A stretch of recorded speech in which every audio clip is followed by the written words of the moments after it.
Multiple reports are saying that Donald Trump will pick Indiana Governor Mike Pence as his running mate. Formal announcement set for 11 a.m. tomorrow in Manhattan. Pence's hometown paper, the Indianapolis Star, says Pence is dropping his re-election bid as governor to become Trump's VP pick. He can't run for both at the same time, according to Indiana state law. Bill, how does Mike Pence make sense for Donald Trump?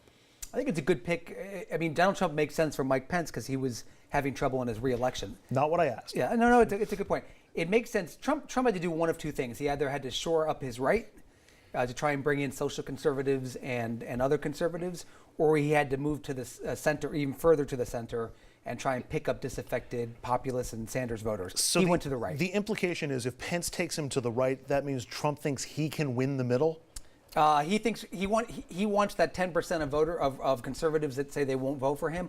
Also, I think this had something to do with trying to appease the Never Trump crowd going into the convention. Totally understand. No if Pence speaks to the conservative right, that makes sense. He may avoid the assumption clause. is that Trump can then get the in-play undecided votes. He can earn them himself. It's a Midwestern vote. Also, can he? It meant that they assessed themselves as having a problem on their right. That's correct. Yeah. Mm-hmm. And if that's not a problem Hillary has, she's set now, left and right. The Republicans have decided, Trump has decided, he's got to placate the red meat Republican, rabid, reactionary, conservative, right-winger. You get Tea Party in there. Am I getting a Tea Party? Tea Party, exactly. Yeah, thank you. And Pence brings certain kinds of ideological baggage. He got himself into terrible trouble on this religious liberty, anti-gay stuff. Mm-hmm. He is not a guy who reached across the aisle. The voter suppression stuff in Indiana is not good. I think big supporter of trade deals like NAFTA. He is likely to help with the base and continue to keep Trump at 40%. Do you like this move, Tom? First of all, let me make this comment that until we see Donald Trump make the announcement, this guy is such a wild card. He could change his mind overnight. I got called. Yeah? Yeah. Turned it down. For number 2 on the ticket? To be Trump's number 2? Yeah. Okay, interesting. He wanted to move to the left. I think it's a different number 2 than you're thinking of. Wanted to move to the left. Pence, when you look at him, there's something that Brodsky said that's completely accurate, I hate to admit. No. When you look at the religious freedom stuff in the gay community, that's going to be a major issue. So the good news is that Pence can shore up the conservatives that are looking at Donald Trump and going never. He can do that. The good news is Pence has a great relationship with the Koch brothers, so he can help bring in the money, which is slowly starting to come into Trump, but he can help accelerate that. The bad news is, and maybe Trump sees this as a positive, the guy is boring on the stump. I mean, let's say what nobody's saying right now. He's boring.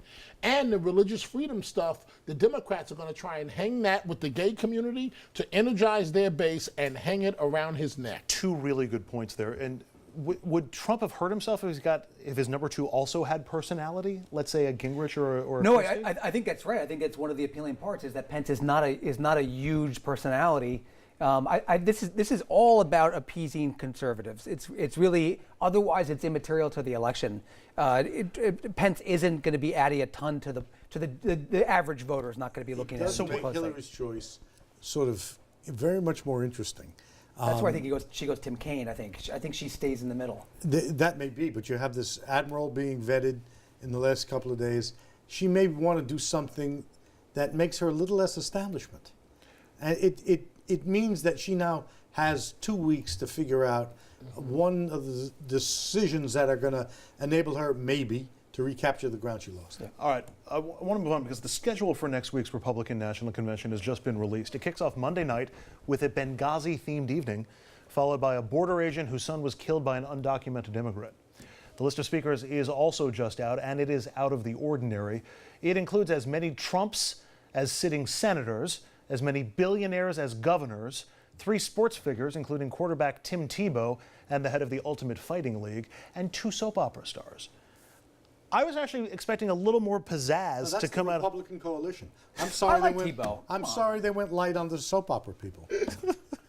Well, you usually have the Hollywood types. Okay, but Mr. Whitman, yes, and you'll be there observing this every step of the way. But remember the box.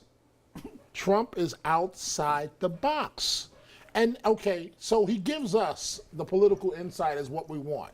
Does America tune in? I don't know There's if a America reason tunes why the in. networks, the major networks, only come in from 10 to 11, and that's because they don't want to blow their entire You know, we audience. said that we want the conventional, that Trump should do the conventional speakers. This is what will be notable about the speakers. The mainstream of the Republican Party will be absent. No Bushes, no McCain, no Romney. The party, the people identified with the party will be missing. That might be a good In thing. exchange for that, you get soap opera stars. And look at my highly successful children. That's what he's basically saying. Night number But one. other than Trump's kids and his family who are on the rest of this speaking list, this is like an all-star panel from Fox News. This plays to Fox News viewers. I mean, these are the kinds of people that you would see on Fox News, you know, any night of the week. Plays to those viewers, Bill, but it doesn't necessarily play to Main Street America. I mean, honestly, I'm trying not to beat up Trump too much because I do it Go all ahead. the time, but I don't think he could find anybody else to speak. You really think that's it? Absolutely. You really think if it at the hadn't- end of the day, I mean, when you don't have any of the well-known Republicans coming to the convention, pretty much except for Ted Cruz, he needed to fill those spots. I mean, if he's going to soap opera, And people Bill aren't willing pointed to out align earlier, themselves with him. The really interesting, unscripted event will be whether there's a floor fight. And if there's a floor fight, all of this vanishes. Sure, but there's not going to be a floor. There's not Dominic, gonna be- there's There, not going to there, be. there will be a There's floor not- fight of some sort. That's wishful thinking. I've been talking. I've been on conference calls with the Free the Delegates movement. There's going to be something. Whether they're successful or not, we don't know. But there's going to be a floor fight, some type of fight. The notion of a conscience clause.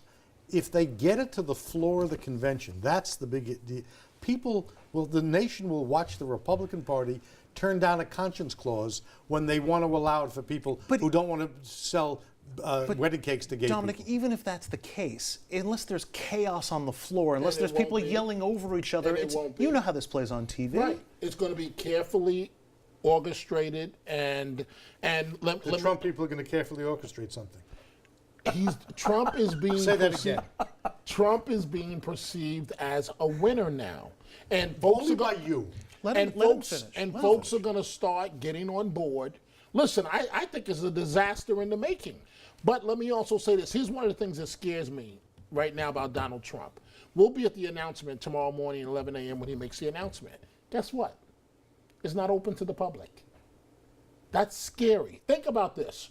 We're not dealing with protesters. And we're not dealing with protesters because you're not even invited. This man is naming his running mate, and this is an event Dominic, you're that's, making my point. that's He can't- completely closed. his idea of Okay, orchestrating doesn't work. Right. So do you think the public will be able to get to the floor of the convention in Cleveland? Of course No, not. the You delegates won't be will- the delegates will And be. if you're a delegate, do you want to go up against a Donald Trump when he's already jumped out there on a federal judge? Okay, you would do that on you the left the floor. party. Of course But they that would would. be career suicide. So what? Or else brilliance, depending on whether he deconstructs.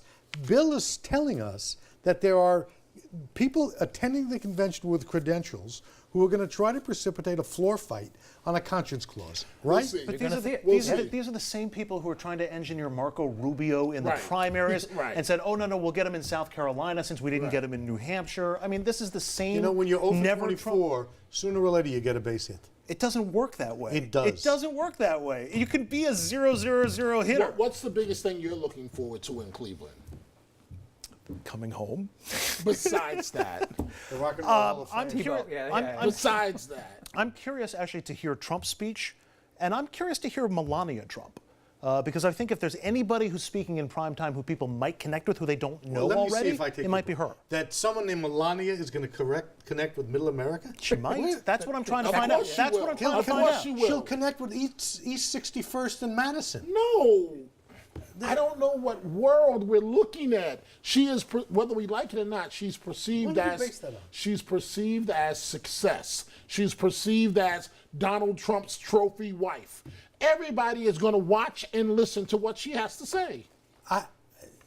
Wrong. Maybe the political That's all I got. maybe the political insiders won't. No. But frankly, who cares what the political insiders do? The other thing I'm going to be watching are the TV numbers. I'm really curious to see how many And what do people you think's watch. going to happen with Trump's wife getting up there speaking? Oh, what do you think's going I to think happen Trump's with the wife will ratings? do well in the numbers, but I think Hillary's convention is going to draw bigger numbers than Donald Trump's.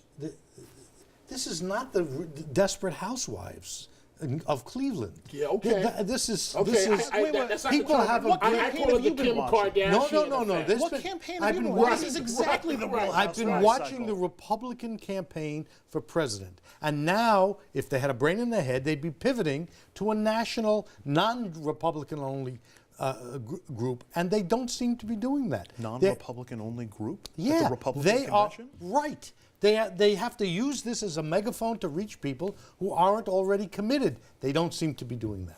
I'm going to miss Clint Eastwood in his chair. You know? Are you going to be watching? Because I know you. You know what? I am not going to watch unless I get word that there's something going down, and then I'm going to watch my every coverage minute of at it. least? Can you at least All right, I'll watch If some of your when coverage. you're All there, next week, right you here. see I a can't bear to short watch little this. guy with a strange rubber mask on, just check to see if it's O'Reilly sneaking into the convention. Okay, before this gets any weirder, I'm going to say we're going to take a break. Up next, we're going to look a little closer to home. New York Governor Andrew Cuomo weighing in the 19th congressional district race. Did he endorse Zephyr Teachout, the candidate who ran a tough race against him in 2014, or does he still hold a grudge?